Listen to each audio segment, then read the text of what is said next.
اس کے قریب ہی کرسی پر علی اخبار سینے پر رکھے آنکھیں بند کیے بیٹھا تھا۔ میں دبے پاؤں آگے بڑھی اور غیر ارادی طور پر اسے غور سے دیکھنے لگی۔ نہ جانے اسے کیا ہوا کہ اس نے اچانک آنکھیں کھول دی اور میں اپنی چوری پکڑے جانے پہ شرمندہ ہو گئی۔ مجھے دیکھ کے ہڑبڑا کے کھڑا ہو گیا، حیرت سے تکنے لگا۔ میں نے گڑبڑا کر فوراً آنے کا مقصد بتانا شروع کر دیا۔ آج گھر سے فون آیا ہے، میری فرسٹ پوزیشن آئی ہے، اس لیے میں تمہارا رزلٹ پوچھنے چلی آئی۔ اس نے میری بات انسنی کرتے ہوئے بے تابی سے پوچھا، کیا آپ چلی جائیں گی؟ میں نے حیران ہو کے اس کی طرف دیکھا تو اس نے سٹ پٹا کے اخبار میرے آگے کر دیا۔ اب حیران ہونے کی باری میری تھی۔ اس کی تصویر اخبار میں چھپی تھی کیونکہ اس نے پورے ضلع میں ٹاپ کیا تھا۔ میں نے اسے بہت گرم جوشی سے مبارکباد دی۔ اسی وقت ماسی زہرا بھی کمرے سے نکل آئیں، مجھے دیکھ کر بے انتہا خوش ہوئیں۔ دیکھا تم نے، میرے علی کی اخبار میں فوٹو چھپی ہے، پورے ضلع میں اول آیا ہے۔ علی کے خوبصورت چہرے پہ زندگی سے بھرپور مسکراہٹ دوڑ گئی۔ میں بھی کھلکھلا کے ہنس دی۔ ماسی اندر گئی اور مٹھائی کا ڈبہ اٹھا لائیں۔ بیٹی بیٹھ جاؤ، علی کے پاس ہونے سے زیادہ مجھے تمہارے اپنے گھر آنے کی خوشی ہو رہی ہے۔ وہ واقعی بہت خوش تھی۔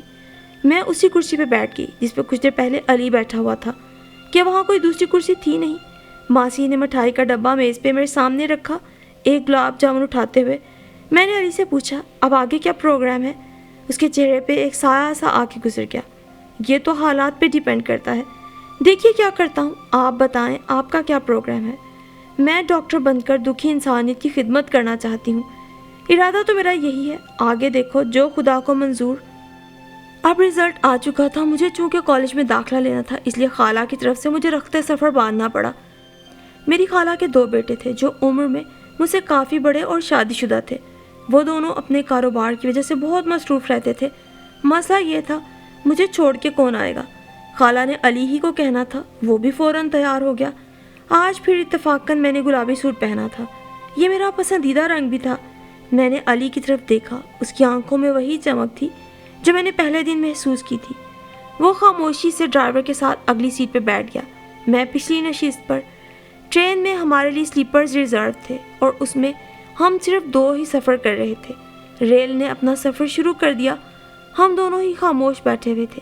اسی خاموشی کو توڑنے میں نے پہل کی، علی اتنا لمبا سفر ہے، اگر تم اسی طرح خاموش رہے میں بور ہو جاؤں گی، میں زیادہ دیر خاموش نہیں رہ سکتی۔ اس قدر خاموش رہنے سے تمہاری زبان کو زنگ نہیں لگتا؟ وہ بے ساختہ ہنس دیا۔ مہوش بی بی، کچھ باتیں ان کہیں زیادہ خوبصورت معلوم ہوتی ہیں، میرے خیال میں کہنے سے ان کا حسن ضائع ہو جاتا ہے۔ انسان کچھ کہنے سے پہلے اگر اپنے رویے سے دوسرے کو سمجھانے میں کامیاب ہو جائے یہ زیادہ بہتر ہے۔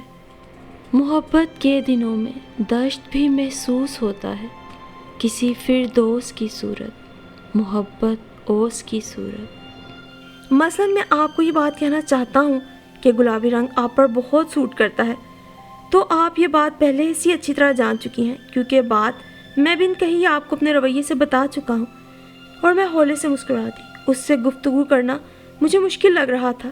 ایک تو وہ خاصا حاضر جواب تھا، دوسرے میرے دل میں بھی چور تھا۔ میں نے وقت گزاری کے لیے ایک کتاب کا مطالعہ شروع کر دیا۔ کتاب دلچسپ تھی۔ کافی دیر محویت کے بعد اچانک میری نظر اس پہ پڑی تو میں جھیم سی گئی۔ وہ انتہائی انہماک سے مجھے دیکھ رہا تھا۔ اب میں اتنا بور ہم سفر بھی نہیں، کیا مجھے بالکل نظر انداز کر دے؟ وہ آہستگی سے بولا تو شرمندہ ہو کے میں نے کتاب بند کر دی۔ وہ بڑی سحر انگیز باتیں کر رہا تھا۔ سفر ختم ہو گیا اور مجھے پتہ بھی نہ چلا۔ علی کی گفتگو سے مجھے اس کی سوچ کی گہرائی کا اندازہ ہوا۔ اس کے مقابلے میں میں خود کو ایک عام سی لڑکی سمجھنے لگی۔ میری سوچ اور گفتگو بڑی سطحی قسم کی ہوا کرتی تھی، جبکہ وہ معمولی حیثیت کا مالک ہوتے ہوئے بھی کتنی بلند معلوماتی اور دنیا بھر کی باتیں کر سکتا تھا۔ ہمارے شہر میں کوئی اچھا کالج نہ تھا، اس لیے مجھے اپنے تعلیمی کاغذات لے کر دوبارہ لاہور آنا پڑا۔ خالہ کے بے حد اصرار کے باوجود ابو نے میرا داخلہ ہاسٹل میں کروا دیا کہ کوئی کب تک کسی کے گھر میں رہ کر اسے تنگ کرے۔ یوں بھی گھر میں رہ کر پڑھائی ٹھیک طرح سے نہیں ہو پاتی۔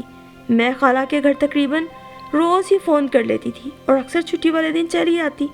مجھے لاہور آئے تقریباً 6 ماہ ہو چکے تھے۔ اس دوران ایک دفعہ بھی میری علی سے ملاقات نہ ہوئی۔ وہ اتوار کا دن تھا، میں خالہ کے گھر آئی ہوئی تھی۔ سہیل بھائی کے دونوں بچے انس اور ایمان کے ساتھ لان میں کھیل رہی تھی۔ اچانک علی اندر داخل ہوا۔ مجھے محسوس ہوا جیسے اس کے قدم رک گئے اور پھر وہ لان میں میری طرف چلا آیا۔ سلام کرنے کے بعد میرا حال چال پوچھا۔ پھر ہم ایک دوسرے کے کالج اور پڑھائی کے بارے میں بات کرتے رہے۔ اسی دوران خالہ بھی چلی آئیں اور علی سے شکوے شکایات کرنے لگی۔ اتنا کہنے کے باوجود تم اپنی ضد پہ اڑے ہوئے ہو، اگر اسی طرح معاشی پریشانیوں میں الجھے رہے تعلیم پہ توجہ کیسے دو گے؟ سب ٹھیک ہو جائے گا، مجھے اس میں خوشی ملتی ہے، علی نے مسکراتے ہوئے کہا۔ مجھے یہ جان کر خوشی ہوئی کہ وہ کسی پہ بوجھ نہیں بن رہا بلکہ اپنا بوجھ خود اٹھا رہا ہے۔ شام کو میں اپنے ہاسٹل چلی آئی، لیکن جب رات سونے کے لیے لیٹی تو ایک دم میری آنکھوں کے سامنے علی کا سراپا گھوم گیا۔ میں نے چونک کر آنکھیں کھول دی۔ آج سے 8-10 ماہ پہلے کے تمام واقعات یکے بعد دیگرے میری آنکھوں کے سامنے آتے چلے گئے۔ اسی اثناء میں مجھ پہ انکشاف ہوا کہ میں علی کو پسند کرنے لگی ہوں۔ یہ وہ پہلی رات تھی جب میری بے چین راتوں کا آغاز ہوا۔ اذان کی آواز سن کر میں اٹھ بیٹھی اور وضو کر کے خدا کے حضور جھک گئی۔ یا خدا، تو نے یہ کون سا جذبہ میرے دل میں جگا دیا؟ یا اللہ، تو اس خیال کو میرے دل سے نکال دے۔ یہ دعا میں اس لیے کر رہی تھی، میں جانتی تھی زمین آسمان کا ملاپ ناممکن ہے۔ وقت گزرنے کے ساتھ ساتھ مجھے اندازہ ہوا کہ یہ میرے اختیار میں نہیں، علی کا نام میری روح، میرے جسم، میرے خون میں گردش کرنے لگا ہے۔ محبت ابر کی صورت دلوں کی سرزمین پہ گھر کے آتی اور برستی ہے۔ چمن کا ذرہ ذرہ جھومتا ہے، مسکراتا ہے، ازل کی بے نمو مٹی میں سبزہ سر اٹھاتا ہے۔ محبت ان کو بھی آباد اور شاداب کرتی ہے جو دل ہیں قبر کی صورت، محبت ابر کی صورت۔ میں نے یہ سوچ کر کہ یہ جذبہ یک طرفہ رہے، علی اس آگ میں نہ جلے، خالہ کے گھر جانا کم کر دیا۔ خالہ کا فون آتا تو میں کوئی نہ کوئی بہانہ کر کے انہیں ٹال دیتی۔ اس طرح بہت سے دن گزر گئے۔ اس روز بھی اتوار تھا اور تقریباً تمام ہاسٹل کی لڑکیاں کہیں نہ کہیں گئی ہوئی تھیں۔ میں سوچ رہی تھی کہ یہاں رشتہ دار ہوتے تو میں بھی کسی اور کے گھر چلی جاتی۔ میری سوچوں پر پوری شدت سے علی بھی حاوی تھا۔ اچانک ملازم نے کسی مہمان کے آنے کی اطلاع دی۔ میں خوشی سے بھاگی بھاگی وزٹنگ روم میں آئی تو وہاں علی کو کھڑا دیکھ کر جیسے میرا دل دھڑکنا بھول گیا۔ قریب پڑے صوفے پر ڈھیروں چیزیں تھیں۔ میں نے بامشکل خود پہ قابو پایا۔ آپ یہاں؟ میں نے گہری نگاہوں سے اسے دیکھتے ہوئے کہا۔ آپ نے گھر آنا چھوڑ دیا؟ مجھے لگا جیسے اس نے میرے دل کی چوری پکڑ لی۔ اور یہ کیا کچھ اٹھا لائے ہیں آپ؟ میں نے گھبرا کر بات بدلی۔ یہ سب کچھ تو آپ کی خالہ جانی نے بھیجا ہے۔ میں چونکہ پہلی بار آپ کے ہاسٹل آ رہا تھا اس لیے خالی ہاتھ آنا اچھا نہ لگا، برا نہ سمجھیں، تو یہ میں نے آپ کے لیے ایک سوٹ لیا ہے، اسے قبول کریں۔ اس نے ایک پیکٹ میری طرف بڑھایا۔ میں نے آپ سے ایک سوال کیا تھا، آپ نے اس کا جواب نہیں دیا۔ وہ خالہ کے گھر نہ آنے کی وجہ پوچھنا چاہتا تھا۔ میں اس کو اس بات کا کیا جواب دیتی؟ بری طرح سٹ پٹا گئی، کچھ سمجھ نہیں آ رہا تھا۔ کوئی خاص وجہ نہیں، بس مجھے وقت نہیں ملتا، میں نے بہانہ بنایا۔ ایسے لگتا ہے جھوٹ بولنے کا ذرا بھی تجربہ نہیں آپ کو، اور ویسے جھوٹ آپ پہ اچھا بھی نہیں لگتا۔ میری طرف دیکھیے اور سچ سچ بتائیے کیا بات ہے؟ کیا خالہ یا ان کے گھر والے سے کوئی شکایت پیدا ہو گئی؟ نہیں، خالہ کے سب گھر والے بہت اچھے ہیں۔ سہیل بھائی، انیل بھائی مجھے سب سگی بہنوں کی طرح سمجھتے ہیں۔ آپ مجھے اپنا دوست سمجھیں اور وہاں نہ آنے کی دوسری وجہ بتائیں۔ وہ مجھ سے حقیقت کا اعتراف کروانا چاہتا تھا جو بہت مشکل تھا۔ میں خود پہ جبر کر کے نڈھال ہو چکی تھی۔ اس کی ذرا سی ہمدردی، لہجے کی نرمی، انداز کی گرمی نے میرے دل کو پگھلا دیا۔ آنکھیں بھر آئیں، وہیں چہرہ ہاتھوں میں چھپا کر رونے لگی۔ محبت آگ کی صورت بجھے سینوں میں جلتی ہے تو دل بیدار ہوتے ہیں۔ محبت کی تپش میں کچھ عجب اسرار ہوتے ہیں کہ جتنا یہ بھڑکتی ہے اور اسے جاں مہکتی ہے، دلوں کے ساحلوں پر جمع ہوتی اور بکھرتی ہے۔ محبت جھاگ کی صورت، محبت آگ کی صورت۔ وہ گھبرا کر میری طرف بڑھا لیکن پھر رک گیا۔ اس نے کچھ دیر مجھے رونے دیا۔ جب میرے دل کا بوجھ ہلکا ہو گیا تو بہت اعتماد سے بولا، مجھے معلوم تھا ماوش آپ کس آگ میں جل رہی ہیں۔ آپ کو تو اس کا ادراک اب ہوا۔ مجھے دیکھیے، میں آپ کی پہلی نظر کا شکار ہوں، یہ جانتے ہوئے بھی کہ آپ آسماں کا چاند اور میں زمین کا معمولی سا ذرہ ہوں۔ اس کے باوجود میرا رواں رواں آپ کی الفت کی آگ میں جل رہا ہے، اور میں پوری کوشش کروں گا کہ خود کو اس قابل بنا سکوں کہ آپ کے گھر والوں کو اس پہ کوئی اعتراض نہ ہو۔ وہ اتنی آسانی سے یہ سب کہہ ڈالے گا مجھے یقین نہیں آ رہا تھا، لیکن مجھے معلوم تھا یہ شخص اگر سونے کا بھی بن کر آ جائے تب بھی ہمارے خاندان میں اس کی گنجائش نہیں بنے گی۔ لیکن چونکہ پیار کی آگ دونوں طرف لگی ہوئی تھی، اس لیے محبت کے اس سفر میں پلٹنا ناممکن رہا۔ اب خود پر قابو پانا ہمارے لیے ناممکن ہو گیا۔ میری زندگی کا رخ بالکل بدل چکا تھا۔ جب بھی موقع ملتا میں علی کے ساتھ گھومنے چلی جاتی۔ میں نے علی کے ساتھ مل کر لاہور شہر کا کونا کونا چھان مارا۔ یوں 2 سال بیت گئے اور کسی کو ہماری محبت کی کانوں کان خبر نہ ہو سکی۔ ایک چھٹی کے روز میں مقبرہ جہانگیر کے ایک ویراں گوشے میں علی کے ساتھ محو گفتگو تھی کہ ایک بڑی سی گیند ہمارے قریب آ کے گری۔ تھوڑی ہی دیر میں اس گیند کے پیچھے پیچھے انس اور ایمان بھاگے چلے آ رہے تھے۔ انہوں نے مجھے دیکھتے ہی پھپھو جانی کا شور مچا دیا۔ ان کی آواز سن کر انیل اور سہیل بھائی اور دونوں بھابیاں بھی چلی آئیں۔ مجھے علی کے ساتھ دیکھ کر دونوں بھائیوں کی آنکھوں میں جیسے خون اتر آیا۔ میرا تو یہ حال تھا جیسے میرے بدن میں لہو کا ایک قطرہ نہ رہا ہو۔ اس دوران علی بالکل نارمل تھا۔ ویسے بھی اس کا یقین تھا کہ وہ مجھ سے محبت کرتا ہے اور شادی کرنا چاہتا ہے، تو اس میں ڈرنے والی کون سی بات۔ سہیل بھائی آگے بڑھے، میرا ہاتھ پکڑ کے گاڑی کی طرف لے گئے۔ سب بالکل خاموش تھے اور ان کی یہی خاموشی مجھے مارے ڈال رہی تھی۔ گھر پہنچتے ہی سہیل بھائی نے مجھے خالہ کے قدموں میں دھکا دے دیا۔ لو سنبھالو اپنی شہزادی کو، خوب عزت بنا رہی ہے خاندان کی۔ مجھ میں خالہ سے نظریں ملانے کی ہمت نہیں ہو رہی تھی۔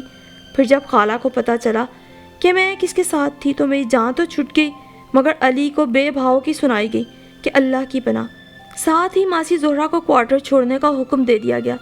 وہ جلدی جلدی روتے ہوئے اپنا سامان سمیٹ کر وہاں سے چلی گئیں۔ میرے گھر فون کرنے کی کوشش بھی ہوتی رہی، لیکن پھر میری منتیں کرنے پر خالہ خاموش ہو گئیں۔ انہوں نے حکم جاری کر دیا کہ اب میں ہاسٹل میں نہیں رہوں گی، سہیل یا انیل کے ساتھ کالج جاؤں گی۔ میں اس قدر شرمندہ تھی کہ فی الحال اس موضوع پہ کچھ نہیں کہہ سکتی تھی، لہٰذا خاموش ہو گئی۔ میں علی کے لیے بھی پریشان تھی۔ مجھے علی کے کسی اور ٹھکانے کا علم بھی نہ تھا، حتیٰ کہ اس کے آفس کا نمبر بھی مجھے معلوم نہ تھا، کیونکہ ہمیشہ وہی فون کرتا یا ملنے آ جاتا۔ علی سے ہاسٹل میں تو فون پہ بات ہو سکتی تھی، لیکن یہاں گھر میں ناممکن تھا۔ اس گھر میں اس پہ نمک حرام کی مہر بھی لگ چکی تھی۔ اسی طرح 2 ماہ گزر گئے، جب ایک دن میں کلاس میں بیٹھی تھی کہ چوکیدار آیا۔ کہنے لگا بی بی آپ کا فون ہے۔ میں بھاگی ہوئی کاؤنٹر پہ گئی، علی کا فون تھا۔ میں نے اس کی آواز سنتے ہی رونا شروع کر دیا۔ علی تو سخت پریشان ہو گیا، اس کا بس نہیں چل رہا تھا کس طرح میرے سامنے آ جائے۔ اس نے مجھے چپ کروانے اور تسلی دینے کی بہت کوشش کی، مجھے کچھ سجھائی نہیں دے رہا تھا۔ علی میری حالت سے اتنا پریشان ہوا، فوراً کالج آنے کا کہہ کر فون رکھ دیا۔ یہ سن کر میں مزید پریشان ہوگی، لیکن کیا کر سکتی تھی۔ تھوڑی دیر بعد علی کالج کے گیٹ پہ موجود تھا۔ محبت خواب کی صورت نگاہوں میں اترتی ہے، کسی مہتاب کی صورت۔ ستارے آرزو کے اس طرح سے جگمگاتے ہیں کہ پہچانی نہیں جاتی دل بےتاب کی صورت۔ محبت کے شجر پر خواب کے پنچھی اترتے ہیں تو شاخیں جاگ اٹھتی ہیں۔ محبت خواب کی صورت۔ میں اسے دیکھ کے حیران رہ گئی۔ وہ بالکل بدل چکا تھا، شیپ بڑی ہوئی تھی، برسوں کا مریض لگ رہا تھا۔ آج میں اسے تقریباً 2 ماہ کے بعد دیکھ رہی تھی۔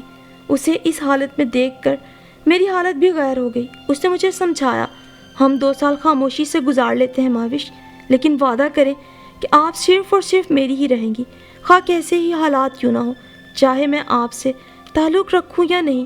میں جہاں بھی رہوں گا صرف اور صرف آپ کا ہو کے رہوں گا۔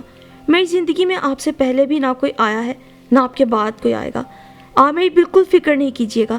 میں دن رات محنت کر کے خود کو آپ کے قابل بناؤں گا، اور آپ کے گھر والوں کو ہمارے رشتے پہ پھر کوئی اعتراض نہیں رہے گا۔ جب تک آپ اس کالج اور شہر میں ہیں ہم نہیں ملیں گے۔ میں نہیں چاہتا کہ آپ کے نام پہ کوئی حرف آئے۔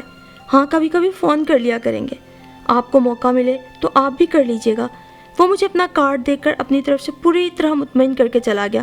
میں بھی اس کی ہدایت کے مطابق پڑھائی پہ توجہ دینے لگی۔ وقت گزرتا گیا، لیکن ان حالات کی وجہ سے میرے FSC میں اچھے نمبر نہ آئے۔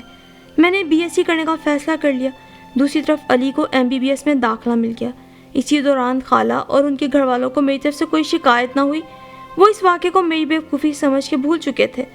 میں پھر سے ہاسٹل چلی آئی۔ اب اکثر علی کا فون آ جاتا، کبھی کبھی میں بھی کر لیا کرتی۔ 2 سال اسی طرح گزر گئے۔ BSc کے امتحان کے بعد مجھے گھر جانا تھا۔ میرا دل شدت سے چاہ رہا تھا کہ جانے سے پہلے ایک بار علی کا چہرہ دیکھ لوں۔ خدا نے میری سن لی۔ میرے جانے سے 1 روز قبل شام کو علی آ گیا، ڈھیروں تحفے لے کر، لیکن مجھے سب سے زیادہ خوشی اس کی آمد سے ہوئی۔ یہ دیکھ کر مجھے بہت خوشی ہوئی کہ اس نے اپنے آپ کو سنبھال لیا ہے۔ ان 2 سالوں میں علی میں بہت مثبت تبدیلیاں آئی تھیں۔ میری اس پر سے نظریں ہی نہیں ہٹ رہی تھی۔ دل چاہ رہا تھا وقت تھم جائے اور میں اسے دیکھتی رہوں۔ وہ بھی بڑی وارفتگی سے مجھے دیکھ رہا تھا۔ ان 2 برسوں میں تو آپ بہت پیاری ہو گئی ہیں، اس نے جذبات سے بھرپور آواز میں کہا۔ اپنی تعریف سن کے میں بری طرح شرما گئی۔ پھر علی مجھے 3 سال مزید انتظار کا مژدہ سنا کر چلا گیا، کیونکہ اس عرصے میں اس کا MBBS مکمل ہونا تھا اور وہ ڈاکٹر بن جاتا۔ مجھے مزید پڑھانے کے حق میں اب کوئی نہ تھا۔ میں گھر میں فارغ پڑے پڑے بور ہو جاتی تھی۔ ایسے میں شدت سے علی کی یاد آتی۔ میں دل کی ٹیسوں کو سنبھالتے سنبھالتے نڈھال ہو جاتی۔ ایک روز میں اپنے کمرے میں لیٹی حسب معمول علی کو یاد کر رہی تھی کہ میری تایا زاد بہن کمرے میں داخل ہوئی۔ تم اتنی اداس کیوں ہو؟ وہ کزن کے ساتھ ساتھ میری بہترین دوست بھی تھی۔ یہ راز چھپاتے چھپاتے میں خود بھی تھک چکی تھی اور کسی کو اس میں شریک کرنا چاہتی تھی۔ جب فرح نے پوچھا تو میں خود کو سنبھال نہ سکی۔ میرا دل بھر آیا اور میں نے اسے تمام کہانی سنا ڈالی۔ اس کی آنکھیں حیرت سے پھٹی کی پھٹی رہ گئیں۔ مہوش، تم نے ایک ملازم لڑکے کو کیسے پسند کر لیا، وہ بھی اس حد تک؟ لیکن میں تو جیسے اپنا تمام بوجھ اتار کے ہلکی پھلکی ہو گئی تھی۔ پھر یہ ہوا کہ اکثر میں فرح سے علی کے بارے میں باتیں کر کے اپنے دل کا بوجھ ہلکا کر لیا کرتی۔ میں BSc اچھے نمبروں سے پاس کر چکی تھی اور چاہتی تھی یونیورسٹی میں داخلہ لے لوں، مگر گھر والے اس قدر مخالف تھے، میں کسی طرح انہیں قائل نہیں کر پا رہی تھی۔ امی نے تو صاف صاف کہہ دیا، بس بہت لاڈ پیار ہو گیا، اب اسے چاہیے کہ گھر کا کام کاج سنبھالے، اگلے گھر بھی جانا ہے۔ ویسے بھی آج کل میرے لیے رشتوں کی بھرمار ہو رہی تھی، ان سے بچاؤ کا واحد راستہ یہی تھا میں یونیورسٹی جوائن کر لوں، اور اس مقصد کے حصول میں مجھے جان توڑ کوشش کرنی پڑی۔ پہلے تو میں نے ہر طرح سب کو منانے کی کوشش کی، پھر بابا جانی کی منتیں کی اور آخر میں بھوک ہڑتال پہ اتر آئی۔ بابا جانی چونکہ تعلیم کو اچھا سمجھتے تھے، وہ مرد اور عورت میں تفریق بھی نہیں کرتے تھے، اس لیے میری بات سب سے پہلے انہوں نے ہی سمجھی۔ ان کے فیصلے پر میں نے یونیورسٹی میں داخلہ لے لیا۔ یہاں بہت سے لڑکوں نے میری جانب بڑھنے کی کوشش کی، لیکن میرا مکمل یقین تھا کہ دل کا ایک ہی دروازہ ہوتا ہے جو اپنے اصل مکی کو پا لینے کے بعد کچھ اس طرح بند ہوتا ہے کہ پھر کھلنے کی گنجائش تو ایک طرف در یا دروازے کا نام و نشان تک باقی نہیں رہتا۔ اور یوں بھی میرے دل نے تو شعور کی پہلی سیڑھی پہ قدم رکھتے ہی اپنے اصل مکی کو پا لیا تھا۔ اب اس میں کسی کی بھی گنجائش نہیں تھی، لہٰذا میں نے مکمل طور پر خود کو پڑھائی میں گم کر لیا، اپنی تنہائی کو ہی اپنا ساتھی بنا لیا۔ اس دوران میرا ایک بار بھی علی سے رابطہ نہ ہو سکا۔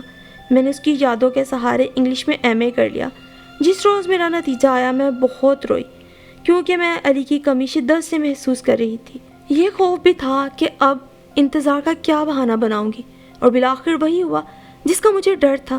ایک رشتہ منظور کر لیا گیا جو بہت تعلیم یافتہ تو نہ تھا، لیکن ذات جائیداد میں ہم سے بہت آگے تھا۔ جب فرح کی زبانی مجھے اس بات کا علم ہوا، میرے ہاتھ پاؤں پھول گئے۔ میں نے فرح سے کہا، خدا کے لیے تم مما جان کو روک دو، ورنہ میں اپنی جان دے دوں گی۔ اس نے روتے ہوئے کہا کہ یہ تو ناممکن ہے، مگر میں پھر بھی کوشش کروں گی۔ شام کو مما کسی بپھری ہوئی شیرنی کی طرح میرے کمرے میں داخل ہوئیں اور شروع ہو گئی، آج سے 4 سال پہلے مجھے تمہارے اس کارنامے کا علم ہوا تھا، لیکن پھر مجھے یہ بھی علم ہوا اس کمزاد نے تمہارا پیچھا چھوڑ دیا ہے، تو ہم لوگ مطمئن ہو گئے۔ لیکن اب اگر ہم نے تمہاری زبان سے اس نیچ کا نام بھی سنا، ہم تمہیں زندہ گاڑ دیں گے، لیکن چھوڑیں گے نہیں، اور اسے بھی نہیں۔ اس وقت وہ مجھے اپنی شفیق مما نہیں لگ رہی تھی، کوئی جلاد قسم کی عورت لگ رہی تھی۔ ہم سلیم خان کو زبان دے چکے ہیں، اور اگر تمہاری شادی سلیم سے نہ ہوئی تو ہم خود اپنے ہاتھوں سے تمہارا گلا گھونٹ دیں گے۔ مجھے نہیں چاہیے تم جیسی بے غیرت اولاد۔ کاش تم پیدا ہوتے ہی مر گئی ہوتی، تو آج ہمارے خاندان کو تمہاری وجہ سے بدنامی کا خوف نہ ہوتا۔ ایسے میں میرا آخری سہارا فرح ہی تھی، جسے میں نے خدا کے واسطے دیے کہ شہر جا کے علی سے ملے، اسے تمام حالات سے آگاہ کرے۔ فرح نے کسی بہانے شہر جا کر علی کو حالات سے آگاہ کیا۔ دوسرے روز ہی علی اپنی ماں زہرا خالہ کے ساتھ ہمارے گھر چلا آیا۔ اس کی ماں نے میرے بابا جانی اور مما کے قدموں میں اپنا دوپٹہ ڈال دیا۔ علی نے ہر طرح سے ان کو قائل کرنے کی کوشش کی، لیکن ہمارے گھر سے انہیں اس بری طرح دھکے دے کر نکالا گیا کہ میں اپنے گھر والوں کے غرور اور فرعونی جلال پہ لرز اٹھی۔ انہیں کھڑے کھڑے نکل جانے کا حکم دیا گیا۔ بابا جانی نے تو علی کو دھکا دے کر کمرے سے باہر نکالا تھا۔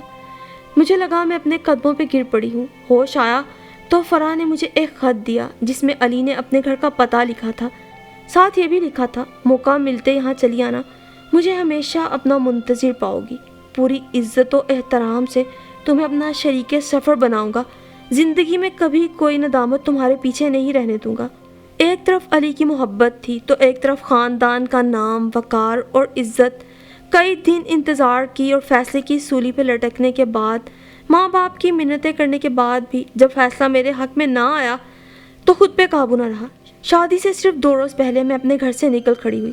میں نے پوری ایک رات اور ایک دن قبرستان میں گزارا، کیونکہ چھپنے کے لیے میرے پاس یہ واحد جگہ تھی۔ دوسرے دن بھوکی پیاسی پیدل شہر کی طرف چل دی۔ بابا جانی نے گاؤں کے چاروں طرف پہرے لگوا دیے تھے۔ آخر میں ایک دوسرے گاؤں پہنچی۔ وہاں سڑک کنارے بنے ایک ہوٹل میں کھانا کھایا، بس میں بیٹھ کے لاہور چلی آئی۔ اپنوں کے رویوں سے دکھی لٹی پٹی علی کے گھر پہنچی، حال سے بے حال ہو چکی تھی۔ خیر خالہ اور علی نے اس حال میں مجھے سنبھالا۔ اگلے ہی دن خالہ نے ہمارا نکاح پڑھوا دیا۔ میں اپنے خاندان کے اصولوں سے واقف تھی کہ میرے پسند کی شادی کرنے سے زیادہ ان کے پندار کو یہ بات ٹھیس پہنچائے گی کہ میں نے ایک کام والے نیچ ذات کے لڑکے کو پسند کیا۔ اس بدلے کے لیے وہ کسی حد تک بھی جا سکتے تھے۔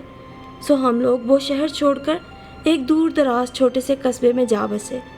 علی نے وہاں اپنا کلینک بنا لیا۔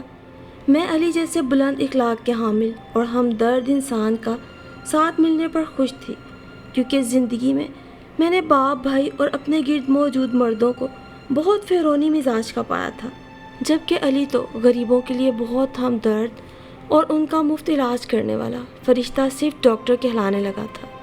ابھی ہماری شادی کو 1 ماہ ہی گزرا تھا کہ ایک حادثے میں علی کو شدید چوٹیں آئیں۔ موقع پر ہی دم توڑ گیا۔ ہم دونوں عورتیں تو اس حادثے کے باعث کئی دن تک ہوش میں ہی نہ رہیں۔ جب کچھ ہوش آیا تو پولیس رپورٹ میں حادثے کی بجائے قتل کا انکشاف ہوا۔ مجھے علم ہو چکا تھا کہ علی کے خون سے میرے ہی خاندان والوں کے ہاتھ رنگے ہوئے ہیں۔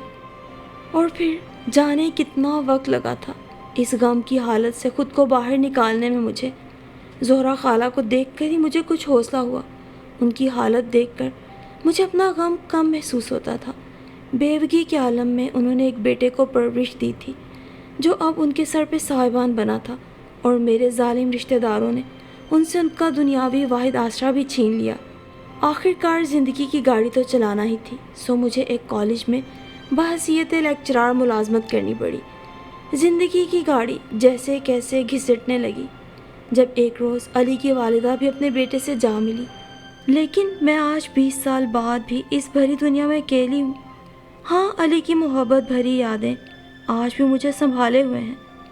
بعض اوقات سوچتی ہوں کہ شاید یہ تنہائی میرے گھر سے بھاگ کر شادی کرنے کی سزا ہے، تو کبھی معاشرے میں موجود اونچ نیچ اور ذات پات کا یہ نظام مجھے اپنی محبت کا قاتل نظر آتا ہے، اور میرا دل جب تنہائی اور درد کی اس کیفیت کو سہ نہیں پاتا تو پکار اٹھتا ہے۔ محبت درد کی صورت گزشتہ موسموں کا استعارہ بن کے رہتی ہے، شبان ہجر میں روشن ستارہ بن کے رہتی ہے۔ منڈیروں پر چراغوں کی لوئیں جب تھر تھر آتی ہیں، نگر میں نا امیدی کی ہوائیں سنسناتی ہیں، گلی میں جب کوئی آہٹ کوئی سایہ نہیں رہتا، دکھے دل کے لیے جب کوئی بھی دھوکہ نہیں رہتا، غموں کے بوجھ سے جب ٹوٹنے لگتے ہیں شانے تو یہ ان پہ ہاتھ رکھتی ہے کسی ہمدرد کی صورت۔ گزر جاتے ہیں سارے قافلے جب دل کی بستی سے، فضا میں تیرتی ہے دیر تک یہ گرد کی صورت۔ محبت درد کی صورت، محبت درد کی صورت۔